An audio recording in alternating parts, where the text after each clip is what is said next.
শুরুতেই ঈদে বাড়ি ফেরা উইথ গিয়ার।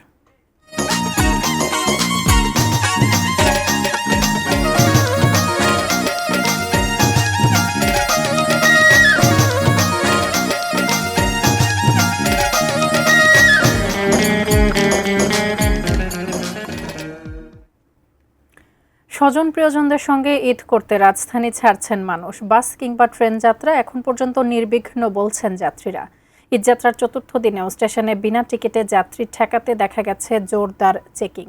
তবে সকালে বাস টার্মিনালগুলোতে যাত্রী চাপ কম থাকলেও বেলা গড়ানোর সাথে সাথে সেখানেও বেড়েছে ঘরমুখো মানুষের চাপ। ঈদ উপলক্ষে শুরু হয়েছে ঘরমুখো মানুষের স্রোত। আগাম টিকিটধারীদের যাত্রার মধ্য দিয়ে ২৪ মার্চ শুরু হওয়া ঈদযাত্রার এদিনেও রেল স্টেশন ছাড়ছে বিশেষ ট্রেন সহ ৭০ জোড়া ট্রেন। রাজধানী যানজট এড়িয়ে সময়মতো ট্রেন ধরতে অনেককেই দেখা গেছে সময়ের অনেক আগে এসে প্ল্যাটফর্মে অপেক্ষা করতে। ট্রেনের শিডিউল বিপর্যয় না ঘটলেও নির্ধারিত সময় থেকে কিছুটা পরে ছেড়েছে কয়েকটি ট্রেন। বিনা টিকিটের যাত্রী আটকাতে প্রবেশ মুখ থেকেই ৩ দফায় করা হচ্ছে টিকিট চেকিং। বাবা মা ভাই বোন সবাই মিলে ঈদটা কিন্তু অনেক এনজয় করতে পারে। বিশেষ করে মা আমার সারপ্রাইজ, আমার মা আছে, মার সাথে অনেকদিন পরে যে ঈদ করবো। মা আছে বাড়িতে, বাচ্চাদের নিয়ে যাবে, যে আমার মেয়ে প্রথম বাড়িতে যাচ্ছি ঈদ করবে, এটা অন্যরকম একটা অনুভূতি।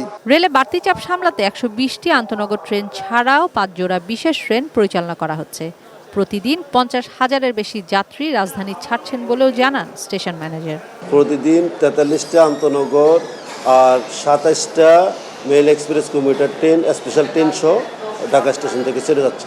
এদিকে দেশের দক্ষিণাঞ্চলের মানুষ বেশিরভাগই পদ্মা সেতু হয়ে চলাচল করায় গাবতলীর গুরুত্ব আগের চেয়ে কমেছে।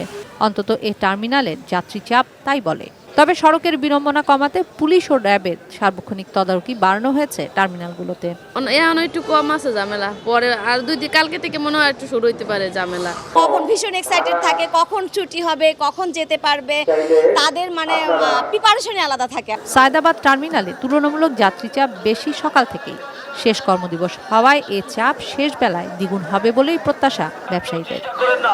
কিশোর জাহান, এটেন নিউজ, ঢাকা।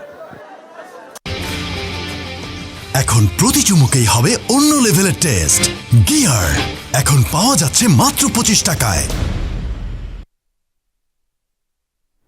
দর্শক, ঈদ যাত্রায় ঘরমুখো মানুষকে কিছুটা আনন্দ দিতে গিয়ারের সৌজন্যে বিতরণ করা হয়েছে বিশেষ গিফট হ্যাম্পার।